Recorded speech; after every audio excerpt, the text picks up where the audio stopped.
Botei para gravar aqui a nossa aula de hoje. Eu já vou espelhar a tela. Primeiramente, eu queria dar um bom dia a todos, tá? E hoje nós vamos finalizar o nosso slide que falava sobre os tipos de metodologia, tá bom? A gente parou anteriormente naquele quadro que falava um pouco sobre a diferença da pedagogia e da andragogia, tá bom? E aí, olha só, gente, que coisa interessante. A gente pôde observar, entender na aula passada, que nós temos um caminho, né, bem diferente dos padrões de ensino que levam em consideração a pedagogia, que fazem o professor ser o centro, né, de atenção, desculpa só um minuto, que fazem o professor ser o centro de atenção, e nós falamos também da andragogia, que coloca o aluno nivelado com aquele professor. Ou seja, ele tem a oportunidade de acrescentar tanto quanto o professor numa sala de aula. Só lembrando o seguinte, uma coisa importante. Quando a gente fala dos tipos de metodologia e nós falamos entre a relação entre professor e aluno, nós estamos falando também, simulando também, a relação entre um enfermeiro educador e o público que ele tem em uma unidade de saúde, em uma cidade qualquer, por exemplo. Então, a gente tem que entender que todos esses exemplos que nós damos, nós podemos substituir a palavra professor por enfermeiro, educador e de aluno pelas pessoas em geral, tá bom? Olhem só, quando a gente pensa nesse papel da educação e principalmente no que a gente chama de base cognitiva, o que é que significa isso? Significa o ponto de vista desse processo educacional de alguns teóricos ao redor do mundo, né, que já discutem isso há muitos anos. Por exemplo, Dewey diz que a experiência educativa ela é reflexiva, resultando em novos conhecimentos.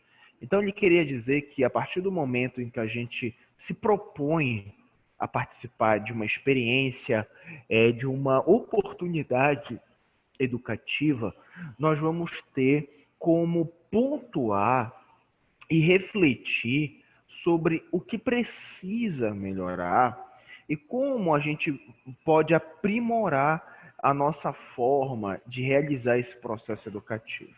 Então, ele diz, entre muitos comentários, ele diz que quanto mais nós nos propomos a aprender sobre esse processo educativo e mais inserido nós estamos, mais conhecimento nós agregamos dentro desse processo. Ou seja, de uma forma bem direta, diz que quanto mais, a gente ensina, mais a gente aprende também, tá? Piaget também foi um outro pensador da educação muito famoso, né? Até hoje se discute muito sobre Piaget.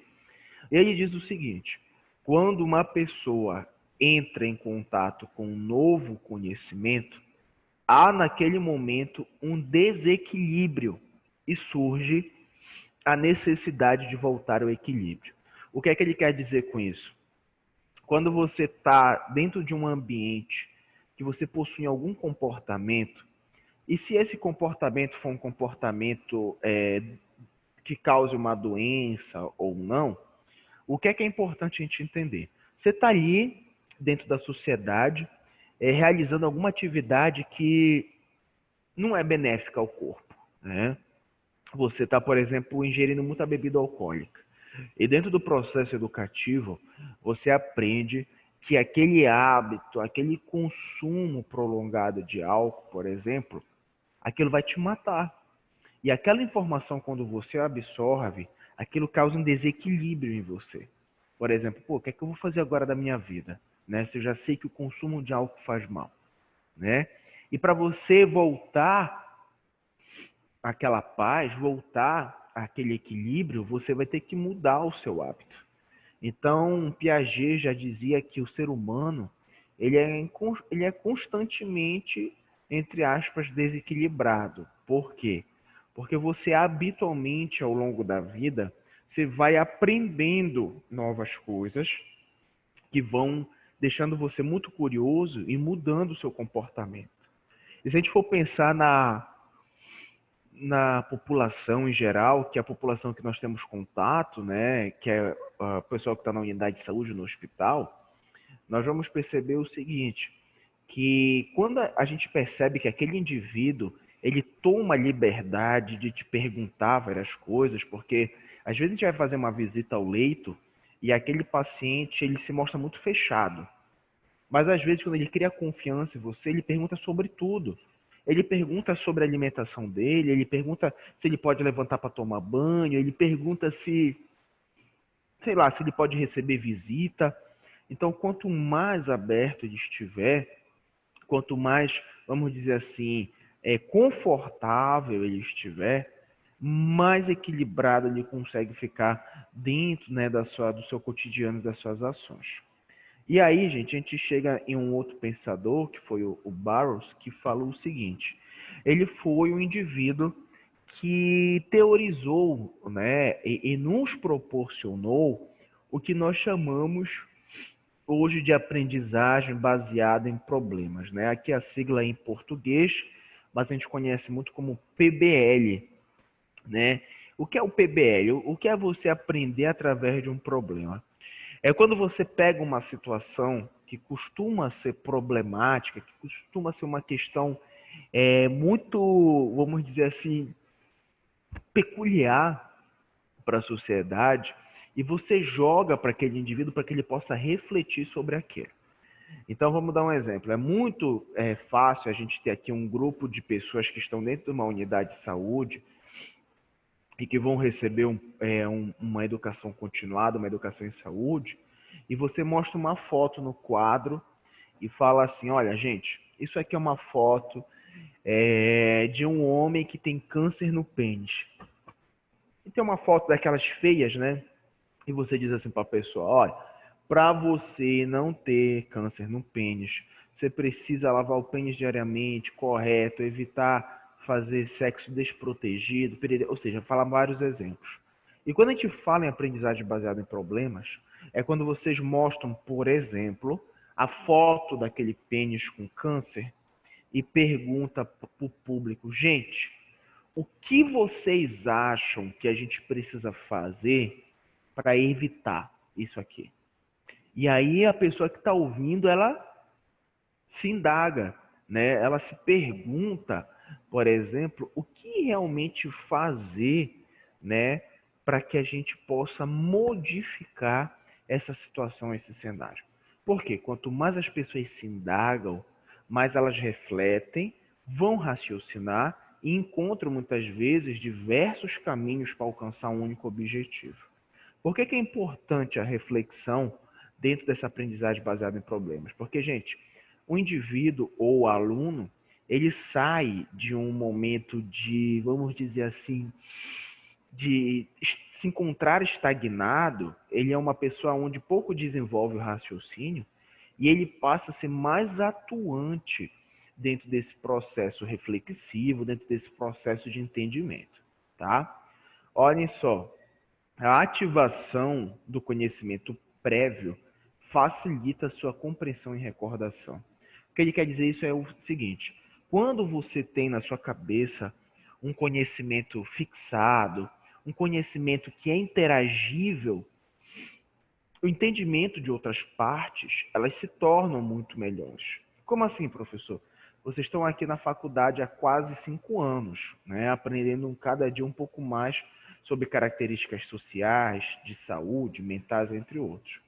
Quando você vê um paciente que está lá dentro do hospital e você viu que ele contraiu uma infecção em um corte, você percebe que ele contraiu essa infecção porque não houve cuidados de biossegurança, porque ele, por exemplo, tem a imunidade baixa, entre outros fatores.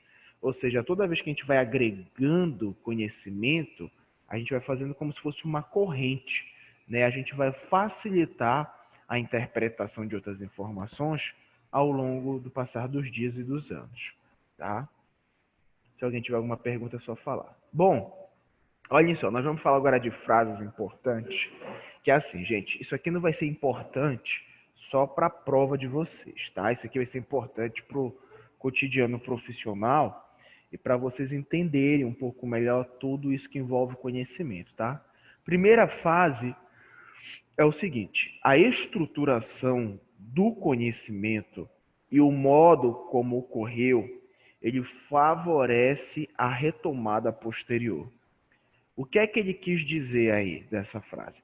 Ele quis dizer o seguinte, que quando você aprende, é muito mais fácil você recordar esse pensamento futuramente do que se você apenas tentasse memorizar. A gente já sabe disso desde a época da escola, né? Que, por exemplo, você às vezes escuta uma música e por algum motivo aquela música, ela fica gravada na sua mente, né? E aquilo você fez o quê? Você pegou para si, conseguiu absorver aquele conhecimento e aí, dificilmente você vai esquecer aquilo. O problema é que no processo educativo, seja vocês em sala de aula, ou muitas vezes o indivíduo lá dentro da unidade de saúde, aquele processo em si, ele não é um processo satisfatório. Ele não é um processo prazeroso. Porque quando a gente está realizando uma atividade que nos traz prazer, a gente facilmente consegue, né, absorver as informações e futuramente relembrar daquele momento. Então, isso nos significa que quando a gente for realizar o processo educativo, nós não podemos apenas fazer uma jogar a informação e torcer para que as pessoas absorvam aquilo e não esqueçam jamais. A verdade é que a gente tem que fazer com que aquele processo ele seja o mais interagível possível, tá bom? Outra frase importante. A elaboração feita durante o aprendizado facilita o armazenamento e a recuperação das informações. Então, olha só, a elaboração feita durante o aprendizado vai facilitar o armazenamento e a recuperação das informações. É importante falar sobre isso, porque, olhem só, algumas pessoas naturalmente, a gente não está falando isso que elas querem, né, mas naturalmente, elas têm algumas dificuldades de acessar alguns centros de memória, né, que nós temos. Nós temos a memória consciente, inconsciente, pré-consciente, né, que são informações que às vezes a gente tem muita dificuldade de acessar, muita facilidade de acessar ou não consegue acessar. Habitualmente nós aprendemos que o cérebro, ele é quem seleciona o que guardar e o que não guardar. Então, quando você tenta lembrar o que você aprendeu lá no ensino médio, você não consegue de jeito nenhum lembrar, né? Ele está numa parte da memória inconsciente onde você vai precisar de um estímulo muito grande para poder relembrar. Agora a gente precisa entender o seguinte: o cérebro, como um órgão próprio de escolha, ele não vai selecionar essencialmente o que, entre aspas, ele acha que é o melhor. Ele vai selecionar tudo a partir do seu padrão de memorização. Então eu vou dar um exemplo para vocês. Quando as pessoas têm um hábito de ler muito, né, livros, jornais e tudo mais, o que é que acontece? Você está solidificando dentro de você um conjunto de informações muitas vezes científicas, né?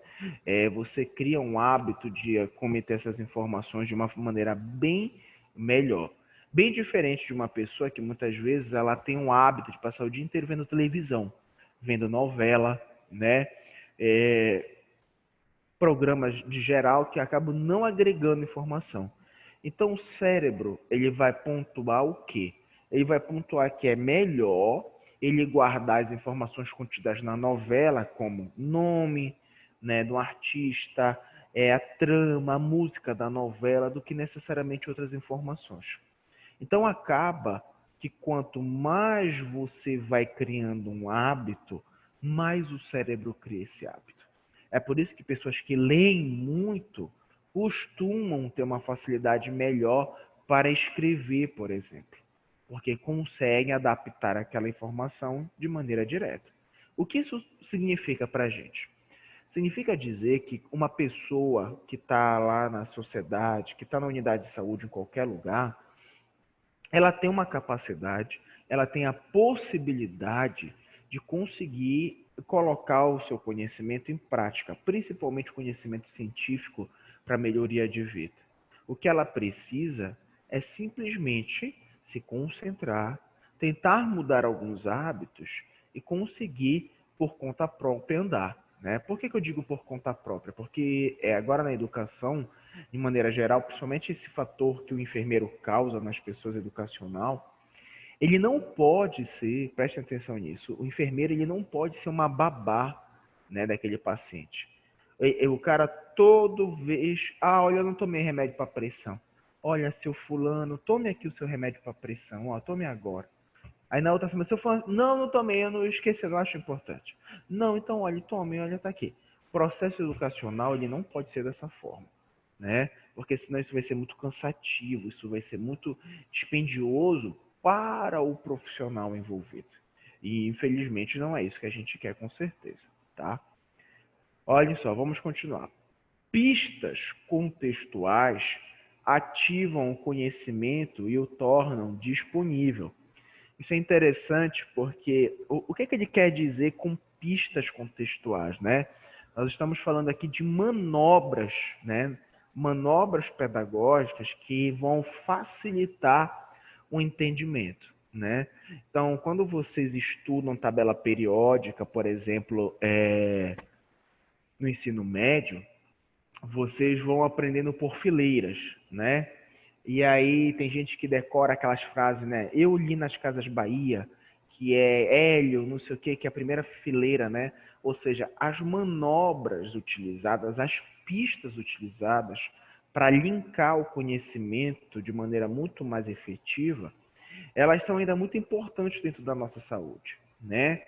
Porque às vezes a gente chega para uma criança e nós não vamos falar para a criança o que? Olha, querida, aqui vários micróbios estão posicionados. Não, a gente vai falar o quê? Olha, aqui nesse papel tem muito bichinho, bichinho que a gente não vê. E por isso a gente precisa lavar as mãos. Ou seja, você vai, né, tentar fixar uma palavra ou um elemento associativo que vai facilitar aquilo. Na área da saúde, gente, isso acontece muitas vezes, principalmente quando a gente está com uma população mais carente. Então, para a gente entender é o seguinte: nós não podemos chegar hoje para um público qualquer e falar assim, olha, um dos sinais e sintomas da escabiose no corpo é o prurido. Um prurido intenso, muitas vezes, que leva o indivíduo a um desconforto extremo. Aí as pessoas ficam, e o que é prurido? Né?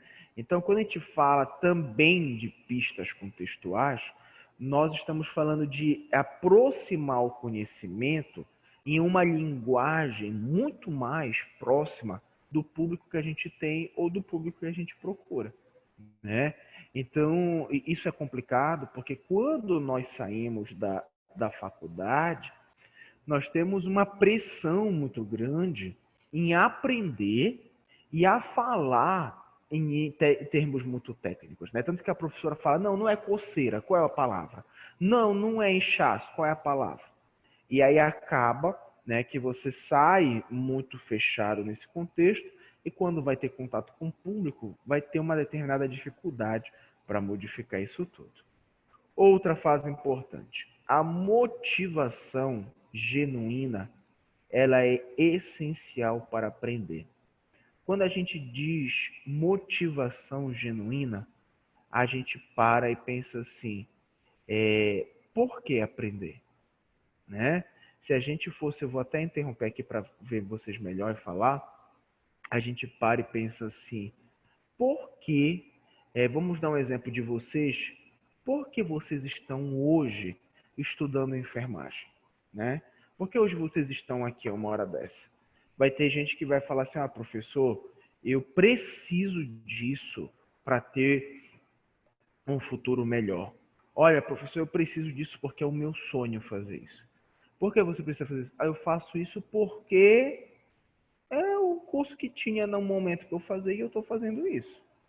Então a motivação, ela vai muitas vezes detectar, né, o que realmente você procura e o que você quer para aquele momento.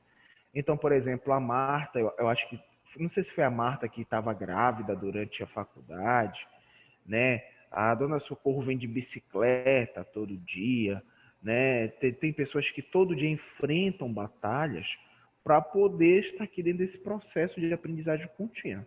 E claro que a motivação de um para o outro, elas são, né, diferentes e tudo mais. Então, eu vou dar um exemplo para vocês, que é o seguinte: olha que coisa curiosa.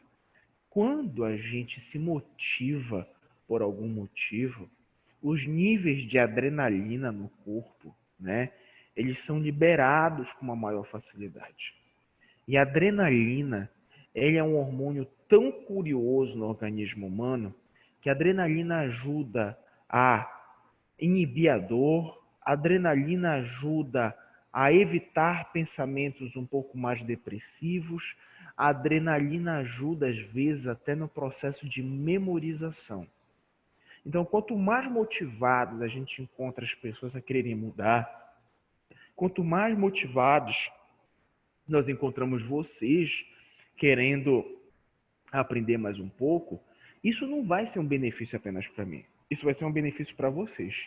E eu vou dar uma dica para vocês que é importante, que é uma dica que vocês precisam guardar isso de todo jeito, é o seguinte: quando vocês estiverem na comunidade, na unidade de saúde, naquela estratégia saúde da família, e você for encontrar aquele público que está ali sentado, que vai te escutar, nunca cheguem, né? Por exemplo, atravessou a porta agora, bom dia, meu nome é enfermeira Yasmin, enfermeiro Adilson, enfermeira Rose, e nós vamos falar agora sobre o câncer de mama. Pois é, o câncer de mama, não.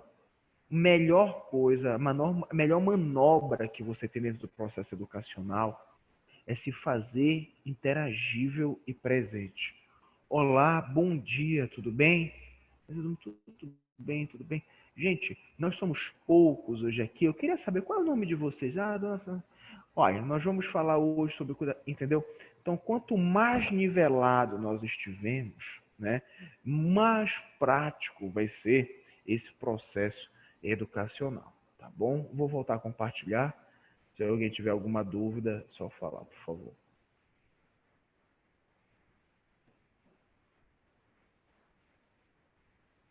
Bom, em toda aprendizagem é realizada uma experiência emocional, né? Para Freud, a educação transmite uma moral que julga o sujeito. Isso daí é interessante, porque uma vez eu estava lendo um texto, e nesse texto falava que o ser humano ele é um eterno julgador, né? Então, ou o que aquele indivíduo faz é ruim, ou quando ele faz muito bem, por que ele está fazendo aquilo tão bem? Então, nós acabamos julgando, né? É o cotidiano de várias pessoas, colegas, familiares, entre outros. E olha que coisa interessante. Quanto mais informação você agrega, maiores são as chances de você criar essa concepção de julgamento. Então, por exemplo, quando a gente olha alguém que usa máscara e você vê aquela imagem da pessoa usando a máscara bem aqui, por exemplo, né, abaixo do nariz, tem gente que olha e fala: rapaz, olha, para que está usando máscara então, né, se está abaixo do nariz? Mas existem pessoas que não fazem a mínima ideia realmente da funcionalidade da máscara. Por que fica na frente do nariz? Porque a maioria das pessoas estão pensando que a tossir, falar, é o que vai, por exemplo, propiciar essa propagação do vírus.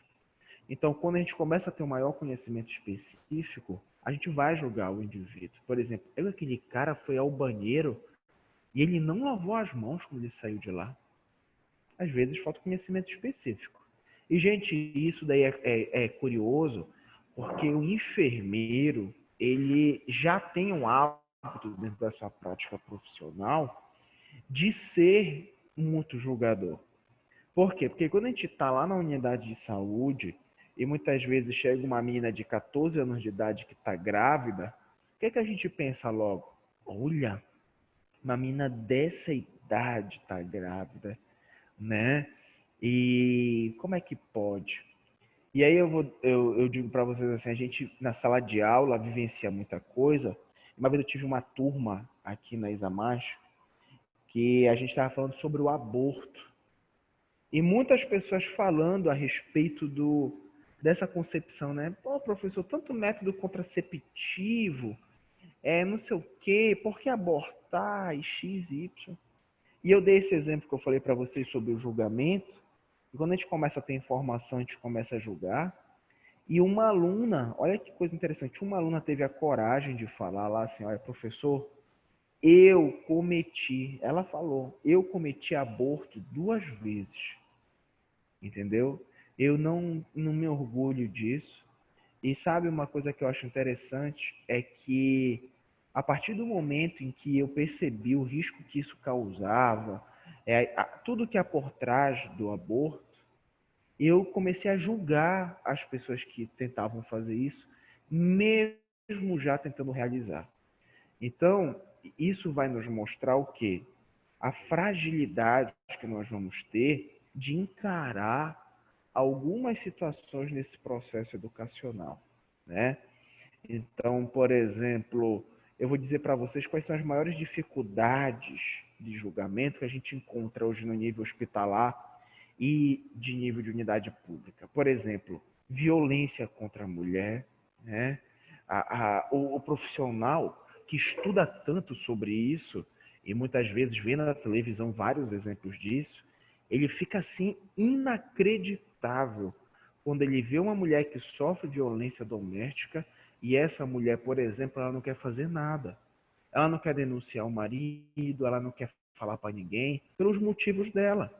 E a gente acaba julgando aquela mulher como o quê? A mulher é uma burra, é besta porque faz isso. E não é assim. A gente não sabe, mas ela está tentando resguardar, às vezes, a vida dos próprios filhos, né? Então, nós, quando estivermos no ambiente assistencial, nós temos que tentar tirar um pouco da gente. É um pouco difícil, mas tentar tirar esse olhar julgador para poder ter uma nova abordagem, tá bom? Para Bion, o pensar é o desenvolvimento forçado sobre o psiquismo, né? Então, quando a gente pensa, a gente força, né, a nossa capacidade de raciocínio a encontrar novas formas, né, a tentar entender certos acontecimentos. Então, por exemplo, quando você está ali, vamos imaginar esse período de pandemia, e você tinha o seu emprego. Se ia todo dia para o emprego, final do mês recebia, estava ótimo. É o que você gostava de fazer, perfeito. E quando você perdeu o seu emprego? Você foi forçado a tentar procurar, buscar novas maneiras de ganhar dinheiro.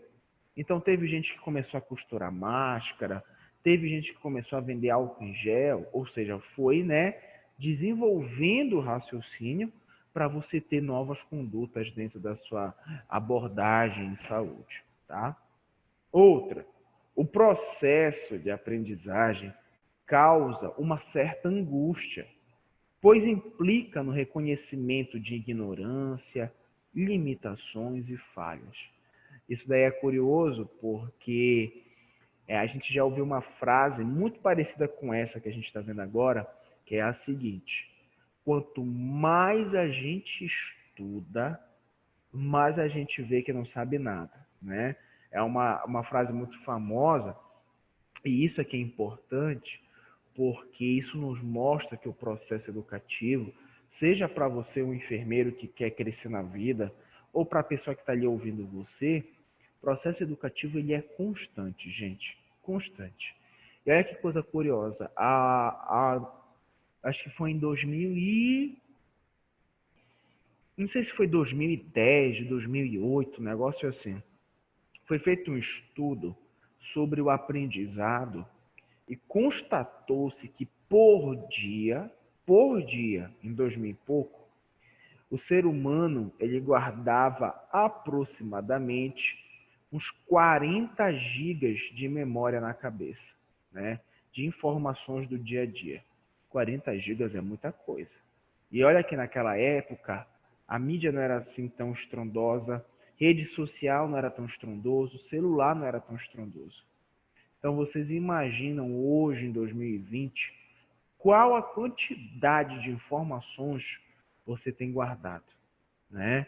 E aí, é logicamente que isso nos angustia um pouco, porque às vezes é tanta informação que você não consegue mais filtrar o que é verdade, o que é mentira, né?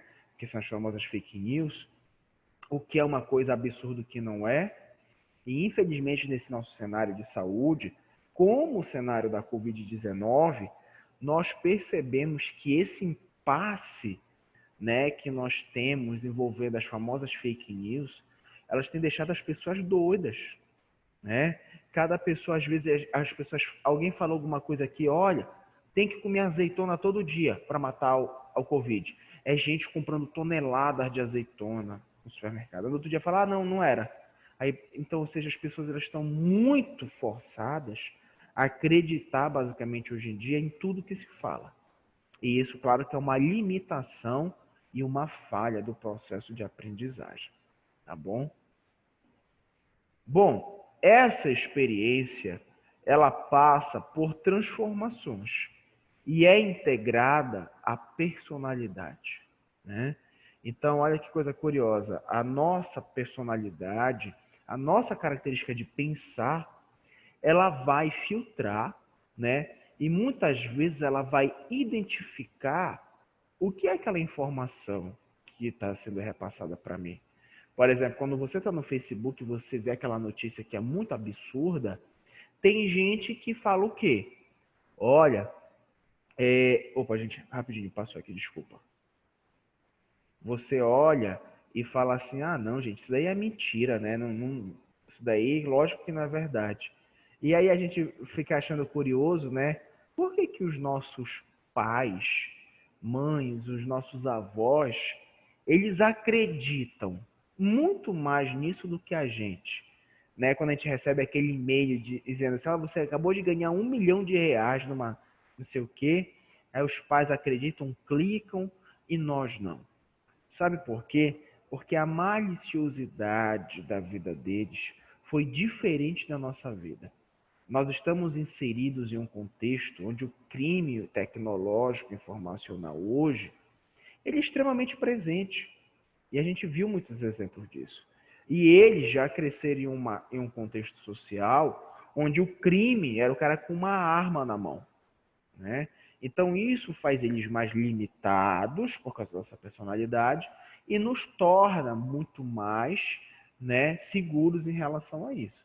Da mesma forma que existem situações onde eles são muito mais seguros e nós somos mais limitados. Ó, mas pode ser evitada, evadida por fuga, arrogância ou estupidez, né?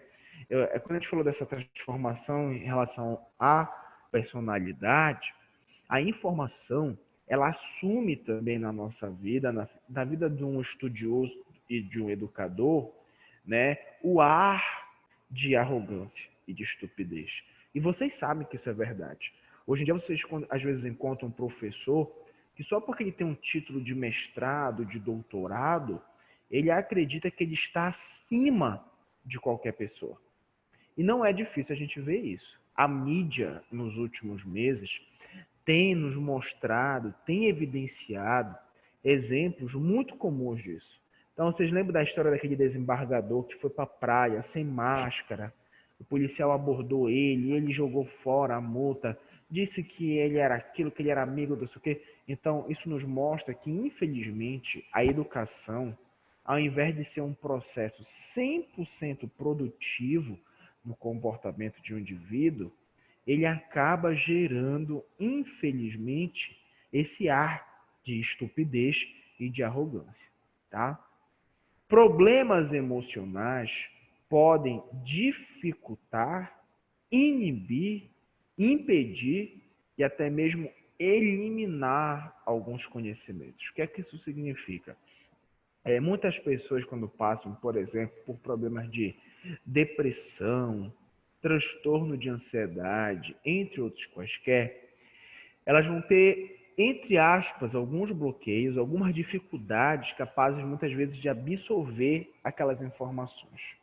Então isso é interessante porque quando você chega para fazer esse processo de educação em saúde ou educação continuada, conhecer o seu público, saber o comportamento do indivíduo que está ali com você, ele vai ser muito importante para o sucesso da atuação.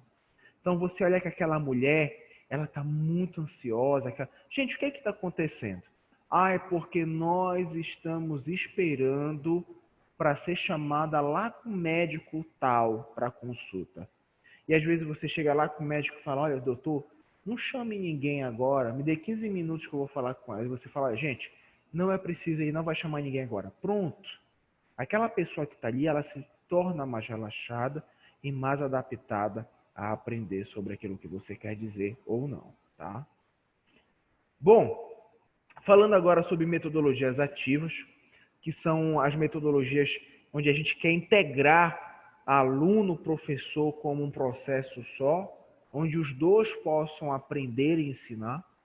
E olhem só, as metodologias ativas visa uma prática de educação libertadora na formação de um profissional ativo e apto a aprender a aprender. Ou seja, a gente quer criar no indivíduo a perspectiva de que ele não é um detentor único do conhecimento, que ele pode aprender nos diversos conceitos e relações educacionais que ele possa estar envolvido.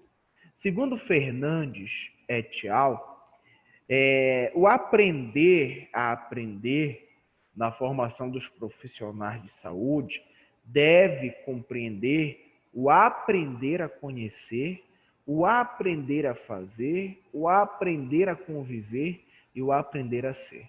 Vamos comentar cada um deles, mas vamos imaginar primeiramente um ambiente hospitalar, uma unidade de saúde, seja o que for. O que é o aprender a conhecer? Quando você chega em um ambiente de trabalho, e vamos imaginar que você está chegando aqui na Examais, vai trabalhar aqui na Examais, conhecer o ambiente que você está inserido, conhecer, por exemplo, os profissionais que fazem parte daquele local, é uma ferramenta essencial para você ter sucesso. Então, infelizmente, quando você chama, às vezes, um profissional para trabalhar dentro do hospital, de uma clínica, por exemplo, pare, gente, perdão. E aí você chama ele para ir para dentro daquela área, muitas vezes a limitação dele de conhecimento vai impedi-lo de desenvolver aquele trabalho de maneira correta. O outro aprender, muito importante para a saúde e principalmente para a enfermagem, é o aprender a fazer, né? E o aprender a fazer nada mais é do que você ter a destreza e o conhecimento para realizar alguma atividade. E por que se fala sobre aprender a fazer? Porque o profissional da saúde, e eu digo exemplos muito claros a enfermagem, eu já até falei isso aqui para vocês, muitas vezes o cara está no hospital, ele faz um pouco de tudo. Mas uma coisa que ele não sabe é fazer, por exemplo, eletrocardiograma. E quando é solicitado para ele fazer aquele eletro, ele prefere falar, fulana, ó, faz isso lá, tá? Ou seja, ele prefere ficar limitado dentro daquela característica do que... Peraí, gente, só desativar aqui o som, tá? Ele vai preferir designar aquela atividade para alguém do que necessariamente aprender a fazê-la, tá bom? O outro aprender é o aprender a conviver, né? O aprender a conviver é quando você, dentro da sua profissão, consegue relacionar-se, na verdade, com a sua equipe multiprofissional, tá? Ou seja, consegue desenvolver a sua força produtiva associada à força produtiva dos outros colegas. E, infelizmente, dentro do ambiente hospitalar, a gente ainda tem equipes de saúde, equipes multiprofissionais, que têm problemas muito grandes de relacionamento. E é claro que quando você trabalha com pessoas que não têm como interagir, dificilmente a gente vai obter sucesso dentro da assistência. O outro aprender é o famoso aprender a ser, né? Esse aprender a ser é quando você consegue ser o profissional que você quer ser dentro do seu ambiente de trabalho. Ou seja, aquele profissional que exerce a sua assistência de maneira muito boa, você consegue ser aquele profissional que consegue, olha, eu acho que para melhorar pode ser feito aquilo, né? Então é interessante a gente falar sobre isso. Parece uma besteira às vezes falar sobre esses itens de aprender, mas esses itens de aprender, eles nos ajudam muitas vezes a crescer, né, de uma maneira muito grandiosa dentro do nosso ambiente de trabalho, tá bom? Só passar aqui, gente. Pessoal, antes da gente, falta um pouco aqui para a gente finalizar, eu vou só pausar aqui um pouco, só para pegar um copo de água, tá? Pronto, gente, só um minuto. Então, olhem só, vamos continuar aqui falando ainda sobre as metodologias ativas, tá? As metodologias ativas estão alicerçadas em um princípio teórico significativo, que é a autonomia, algo explícito na evocação de Paulo Freire. Então, uma coisa que é interessante também é a gente entender o seguinte: nós, principalmente quando a gente fala de aluno, professor, nós não podemos depender do conhecimento. Como é se depender do conhecimento? Vocês não podem esperar, por exemplo, o professor chegar para vocês e simplesmente ser a única fonte de conhecimento que vocês possam ter. Essa autonomia, ela é muito motivada pela curiosidade. Então, por exemplo, eu percebo muito isso porque eu tenho uma irmã jovem ainda, né? Ela tem 21 anos. Então, tudo que ela quer aprender de fazer cabelo, unha, ela quer fazer uma maquiagem, o que é que ela faz? Ela vai buscar o conhecimento, né? Ela vai para a internet, vai ler algo sobre o tipo, para poder realizar melhor. E aí isso é interessante porque a gente percebe que o ser humano, como nós, temos um grande potencial de agregar cada vez mais conhecimento, né? E agora o único problema disso é que poucas pessoas conseguem ser seletivas com o que querem aprender, né? As pessoas muitas vezes priorizam o que para elas é importante, mas aquele conhecimento nem sempre vai ser produtivo para suas ações, tá bom?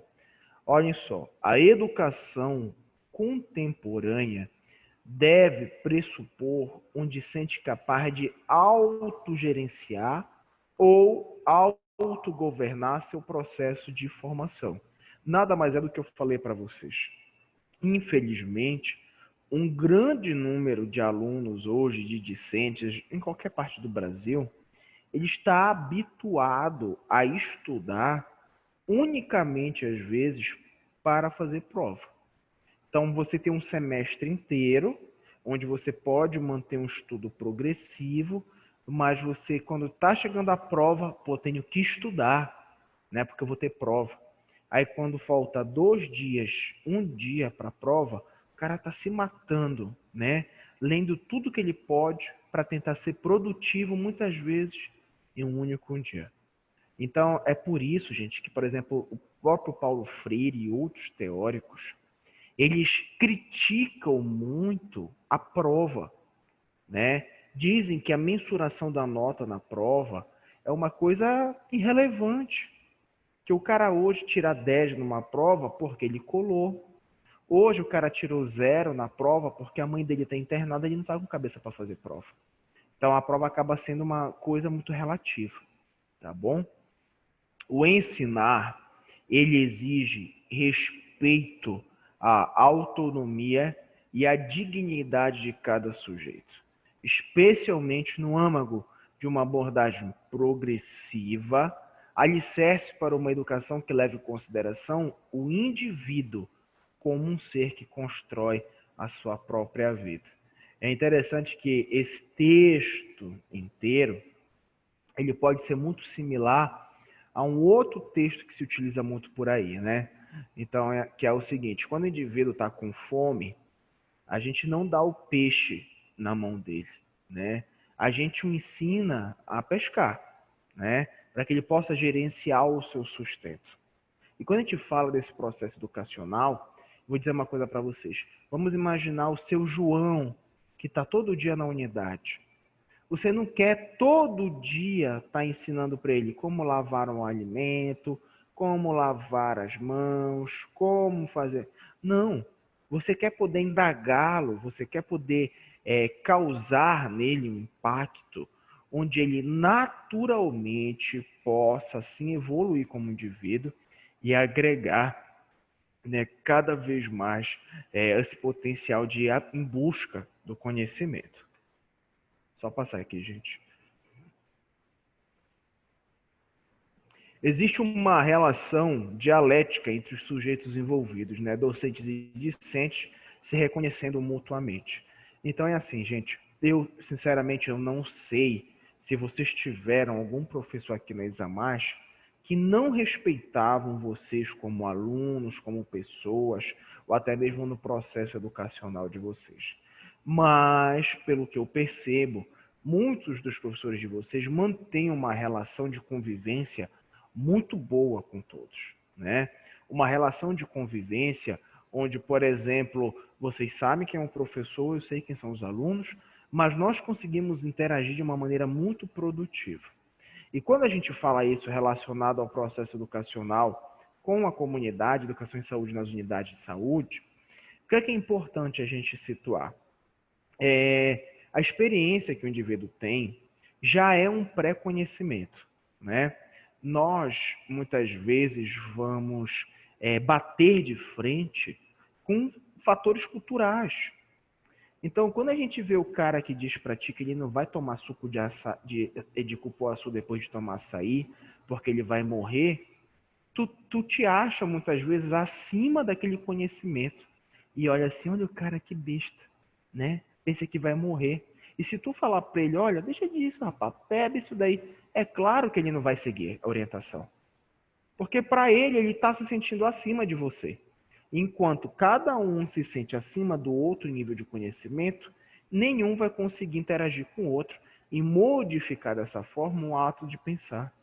E é por isso que o respeito e esse reconhecimento mútuo, ele logicamente que vai ser produtivo de todas as formas. Não deve haver docência sem discência. Não há professor sem aluno.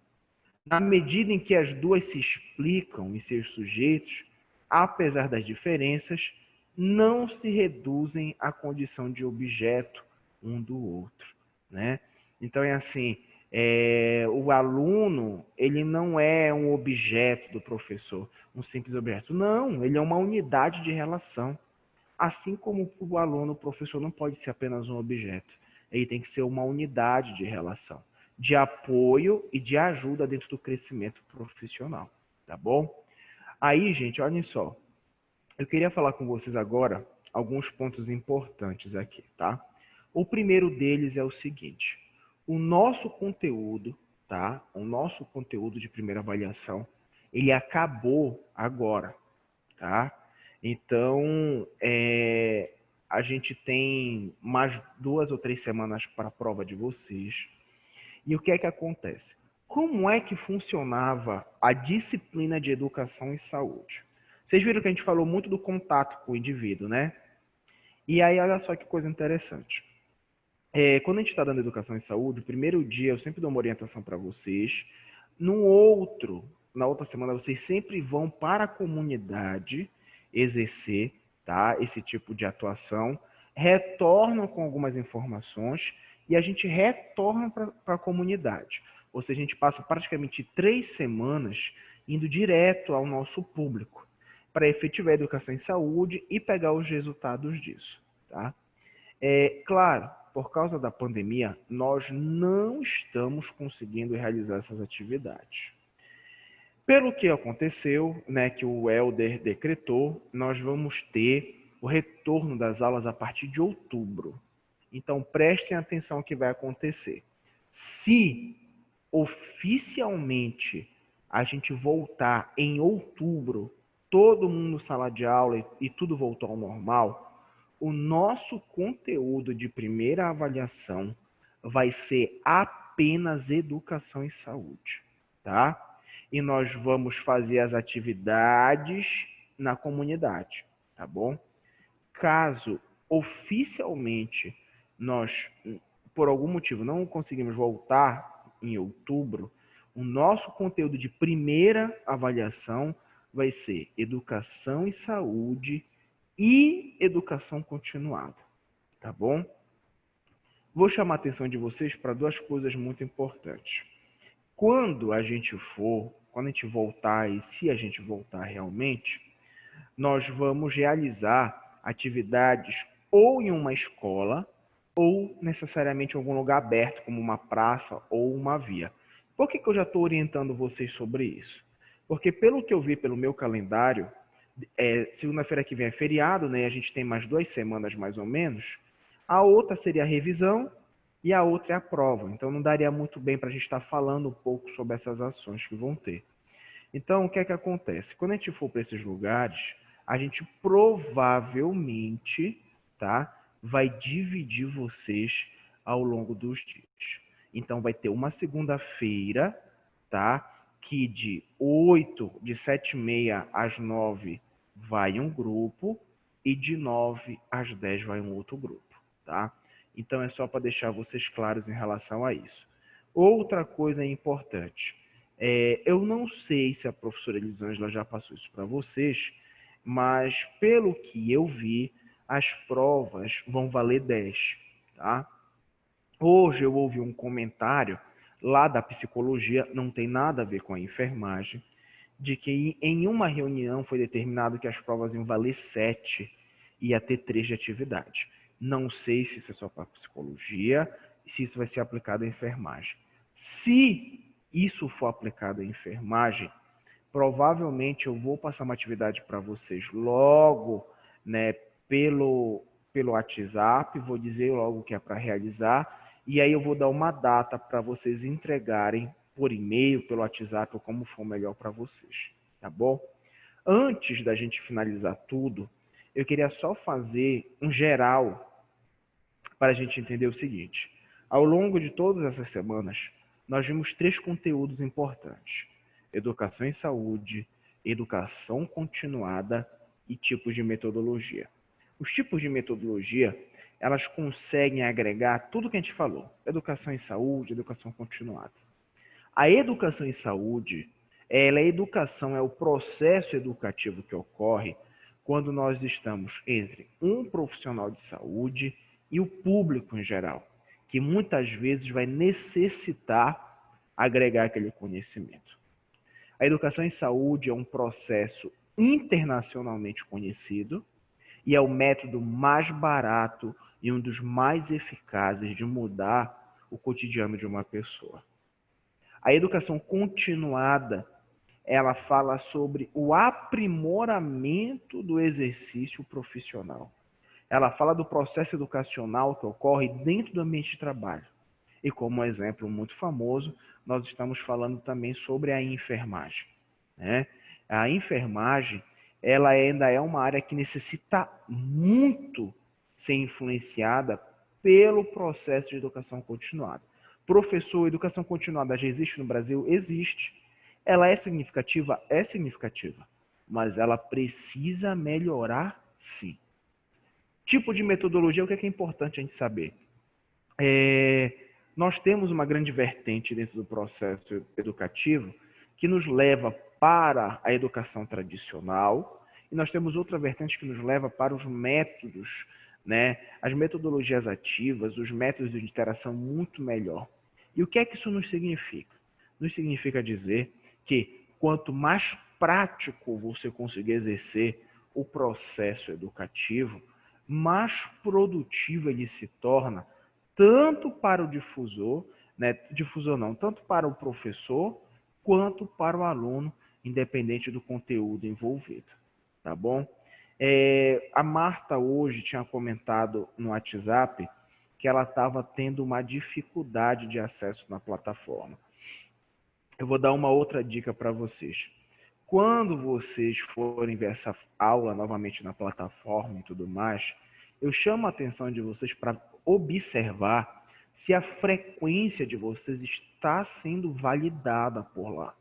Porque não só na turma de vocês, mas eu já vi em outras turmas, pessoas que estão tendo dificuldade, perdão, com essas informações, com acesso à plataforma, entre coisas do tipo, tá bom? Quem vai dar presença para vocês não sou eu, tá? É a plataforma.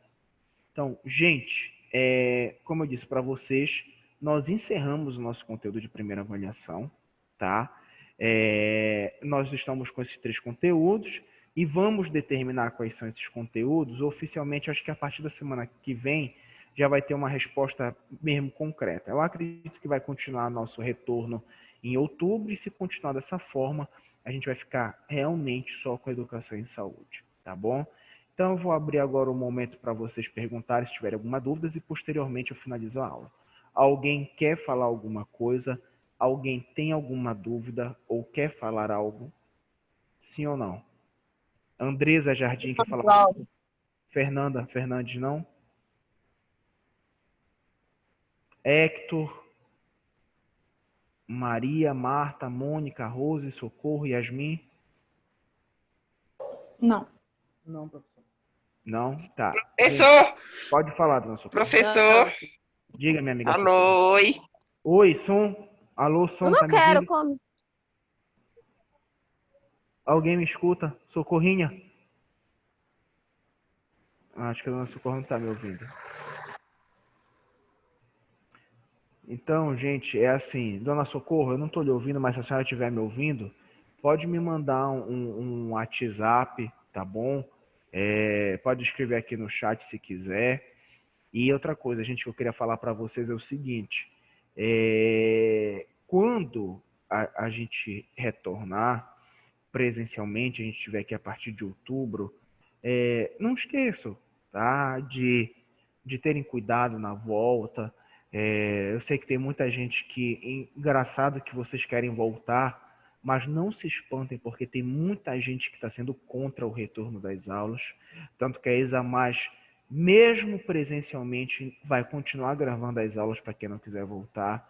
Então se cuidem, tá? Para a gente poder ter um sucesso maior aqui dentro da sala de aula. Tá ok? Gente, se ninguém mais quiser falar nada ou pontuar nada, eu vou encerrar, tá bom? Então, tudo bem, gente. Então, tenham um bom dia, tá? Fiquem com Deus. Se vocês tiverem alguma dúvida, me procurem pelo WhatsApp. Se quiserem falar sobre qualquer coisa que não seja relacionada à disciplina, também fiquem à vontade, tá bom? Uma excelente semana para vocês. Não esqueçam que segunda-feira que vem é feriado. A gente só vai se encontrar agora lá no dia 14/9, tá bom? Um beijo, então, gente. Tchau, tchau. Beijo, prof. Tchau. Tchau, querida. Mande um abraço para sua mãe. Tá bom. Tá bom, tchau, tchau.